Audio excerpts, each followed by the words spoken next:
Andrade is done. And Ryan, the Elite Eight shook out almost exactly as it should have. I don't think anybody had NC State in the Final Four, on their bingo card, but it's here. We get to see some old school center, big-time mashers. Can DJ Burns give Zach Edey more problems than he's had so far? I guess that's sort of the million-dollar question, right? I mean, it'll be interesting to see how that matchup goes. I think for me, when I'm looking at this matchup, I'm not as much worried for NC State's sake on the defensive end guarding Zach Edey. I think they have a lot of guys down low, not just Burns, Diarra, and Middlebrooks that they can throw at him to give him, some problems. For me, it's more of on the offensive end, because if you've watched NC State over the last, couple of weeks while they've been making this run, they kind of they throw it down into DJ Burns and they're just like, do something for us. Mm-hmm. Like either he's going to bully his way to the hoop. He's great with his left hand, or he's an amazing passer too. So he's going to find one of those open shooters out there. The thing is though, he's going to be matched physically by Zach Edey, obviously. So it'll be interesting to see just sort of, I doubt they're going to throw a second defender ever at him while Edey is guarding him. So I think NC State's going to have to sort of mix up how they do things offensively. And I think that could end up giving them a lot of problems on the offensive end. Ryan, we've seen the various stats of just how improbable it is that NC State's in the spot that they're in, the various percentages, when they started off the tournament. But just how shocked are you to see the Wolfpack in the spot that they're in tomorrow? I mean, man, it's incredible. I mean, this is why we love March. This is why March is what it is. And I saw a couple of tweets that was like, that semifinal game against Virginia in the ACC tournament, when they had to throw up Virginia missed a free throw that would have put them up 4. And then NC State came down and just threw up a miracle shot that banked in. And that's really the difference from them being in the Final Four and them not even making the tournament. Like that's just how crazy it is. But man, I mean, they finished the regular season. I think they lost either 4 straight or 5 straight games. And I mean, they just look like a completely different team. I mean, you see the way they play together. Burns has been just a revelation, one of the most fun players to watch in the tournament that I can remember. And, they got great guards around them that can all shoot and can all get buckets. So it's been amazing to watch, really. There's a couple people on our chat room that say that I'm a UConn stan now all of a sudden, because I talked about how great they've been and dominant they've been. This is a tough matchup for Alabama. Is there anyone who can legitimately get in UConn's way?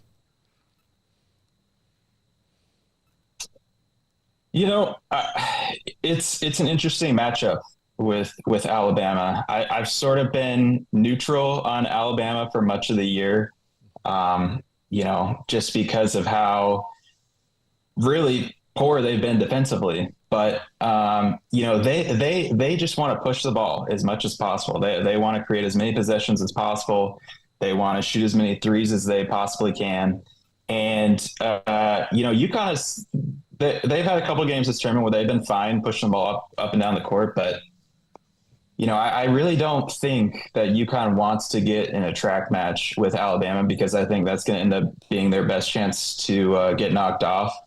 So it's going to be interesting to see like how they play this. I think that even with all the weapons that Alabama has offensively, that UConn is pretty confident in a half court setting that they'll be able to keep them out of the lane and contest threes and things like that. So. Yeah, I mean, I honestly think if the game gets going the right way, I think that the UConn-Alabama game might end up being closer than the NC State-Purdue game. So if we do get Purdue and UConn, I mean, those are 2-1 seeds, and it would have gone chalk. We would get Klingon versus Edey. Obviously, they're a little bit different, but are you? I mean, again, DJ Burns could present him different challenges, but Klingon is maybe more like him, right? Right. Yeah. Yeah. I mean, honestly, I think, when the bracket came out, and I think throughout much of this year, a lot of people felt that the best two teams were UConn and Purdue. And, there's been a lot made. I think there's been a lot of Zach Edey hate going around, and, maybe it's warranted, maybe it isn't. I don't think he's a particularly exciting player to watch because he's just so much bigger than everybody. And it's just, you have to double team him, or it's an automatic bucket, and he's going to get fouled quite a bit. You're going to see him shooting double-digit free throws every single game, basically. But when you have a guy like Klingon that can physically match up to Zach Edey the way that he can, I mean, that's, March is about matchups, and I don't, just thinking back on the tournament the last several years, and if that were to indeed happen, I don't know if there's a more anticipated matchup, like just positional matchup, than that would be. Because I think if you took of anybody in the country, if anybody in the country is going to be able to stop Zach Edey, I think it would be Donovan Klingon, just because he's pretty much that same sort of build. And then you get sort of a battle of, whose guard play is the best. And so, I mean, we'll see. They each obviously have a game to go, but man, that would be absolute cinema on a Monday night if that ended up happening. Yeah, would. All right, so let's talk some of the goings on outside of the Final Four. Transfer portal is in full swing now. Look, I know you're a Kansas guy. What do you think about what the Jayhawks have done so far? Yeah, I mean, they made some nice pickups. Riley Kugel, obviously coming over from Florida. I thought that he's a very solid player. And then Zeke Mayo coming over from South Dakota State.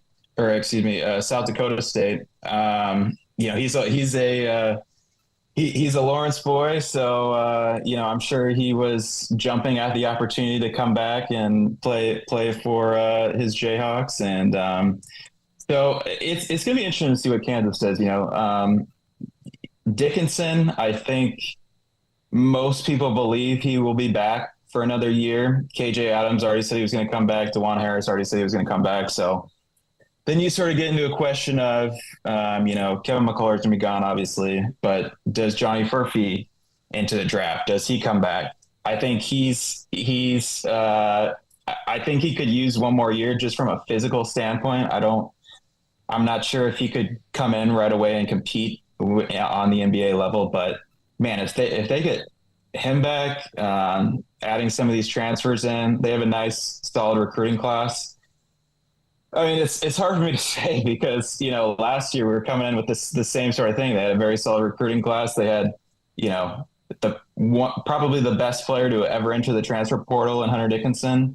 And, here we are. It doesn't even make the second weekend. So, I mean, there's a lot of things that happen between now and then. But, Bill Self, he had those comments, right, where he was saying he was sort of already looking forward to the next season before the season even ended. And, I mean, hopefully that ends up paying off for them.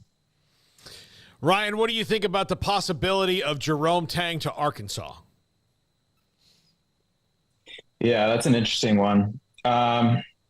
It sounds like it's kind of between Tang and Chris Beard at the moment. Those are sort of the two names that I've heard the most. Sounds like Tang is kind of the front runner. I mean, it's going to be interesting to see what happens because, Doug McDaniel, who was, Michigan's best player last year, he just committed to Kansas State last week. And so that's going to be interesting to see, does he just follow Jerome Tang if he does end up going to Arkansas, and sort of how that shakes out. Listen, I mean, obviously he's paid his dues, right? You guys are very familiar, with him over the years in Baylor and all the great things he did. I mean, last year, that was an incredible run that they put together with largely when he came in. I mean, there was nobody on that roster, and he took them all the way to the Elite Eight. And that's, I do really think he's a great coach. But I honestly I really don't know how much of an upgrade. Maybe you guys can chime in on this. Like, how much of an upgrade do you think from a college basketball standpoint, like Kansas State to Arkansas? He was just sort of getting his feet wet there, and I felt like he was building a solid culture, and now he's just, going to go over there. But what do you guys think? This isn't Nolan Richardson's Arkansas anymore. This isn't 40 minutes of hell. So I don't know. Like, I know it's the SEC and they're about to have more money and all those, they do have more money and they're about to have even more, when it comes to, all the stuff that's going to be flowing into the athletic department and that. Craig, I don't know if it is necessarily an upgrade from Kansas State like it would have been in the past. I mean, I think it might be a slight upgrade, if anything. I don't think it's a major, there's a no-doubter. It's not going to Kentucky or North Carolina or Duke. It's not that at all. It's more along the lines of, I think, Louisville fans thinking about how they were versus how they are. I think Arkansas, there's some of that of thinking about how they were rather than how they are. But, yeah, I agree with you. I don't think it's a massive step up by any means. I don't think it's just a no-brainer like, oh, God, Arkansas came calling. I got to leave now. I think it more would be about the relationships or the leadership lack thereof at K-State and just some of the being on the outs there potentially that would push him. But, yeah, it's not a slam dunk in my mind. Yeah, I totally agree with that. Ryan, who is the biggest name in the transfer portal that you could see kind of shifting the balance of power? Yeah, I don't actually think this particular class is quite as good as last year's transfer portal class. And again, we have, a few weeks here for things to sort of heat up a little bit more. There's a couple Stanford guys in there that have been pretty good. Maxime Reynaud, he's a center, 7-1 center for Stanford. A lot of people really like his game. You got John L. Davis from Florida Atlantic with, his coach obviously moving on to Michigan. So yeah, I mean, it's really tough to say here. AJ Storr is another one, from Wisconsin who, can just absolutely get a bucket. Tucker DeVries, we talked about last week, going to West Virginia. I don't. As I look at it, I don't really see, any one player that's going to make. There's not a Caleb Love, as you said. I don't really see that this year. Last year, I think you had a lot of big names, and again, we're pretty early in the process still, but there's a lot of nice pieces. I think. One thing that is kind of interesting is just the way, with the transfer portal having as many players as it does year in and year out, just thinking about, the way a decade ago that the best teams were constructed with all the one and done players for Kentucky and Duke and those types of things. It seems like that's, if you really want to get to where we are now in March, I guess in April, if you want to make it to April, it's not necessarily about, the freshmen that you get coming in. I feel like it's really taken a turn to where the 20th place guy in the transfer portal might, end up being better for a season than, somebody that's the 5th best freshman recruit in the country, just because of all the stuff and just becoming an adult and learning the playbook and things like that. So it's been really interesting to see just college basketball evolve like that in the transfer portal, the way it is now. Okay, last question. What are your thoughts on Bronny James and where he – I mean, I know LeBron's one of the closest friends is now the head coach at Duquesne, and there's some thought that maybe even going to wind up from USC to Duquesne, or maybe Eric Musselman can keep him. Or do we even know how good he is? Well, I think here's the thing is, right, he had obviously the health scare, last offseason, and I think that really – set him back. So I don't think it was completely fair to judge everything that we saw this season at USC. You mentioned Duquesne. For me, I would just like to see Bronny just, get away from home, get away from LA, get away from everything, and just let this kid develop. I mean, obviously, because of the name, there's going to be talk and hype and all that stuff.